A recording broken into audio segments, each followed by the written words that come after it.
चिलगोज़ा माशाअल्लाह की रहमत से बहुत अच्छी है। इनकी पैदावार तो पाकिस्तान की है, बहुत अच्छी पैदावार होती है हर साल।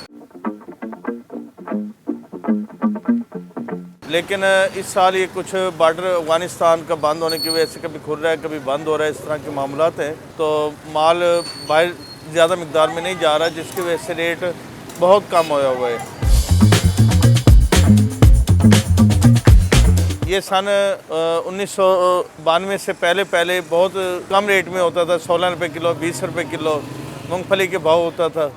जैसे जैसे इसकी डिमांड से इनके बाहर इनके गई है, लोगों ने खाया है। जिस तरह पाकिस्तान का बिलखसूस मुल्तान शहर का आम है, लोग इसको लाइक करते हैं। सिंध का आम है, इसको लाइक करते हैं।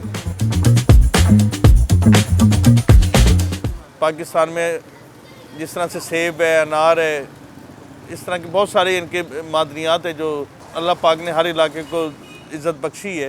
इसी तरह से चिलगोज़ा भी हमारे इनके पाकिस्तान में इनके जो देसी chilgoza Pakistani black brown colour वाला, इसकी ज़्यादा डिमांड है। माशाल्लाह से चिलगोज़ा 3500 रुपये किलो से स्टार्ट था, जो इस टाइम तकरीबन अच्छा चिलगोज़ा 6400 रुपये की रेंज तक पहुँच गई है।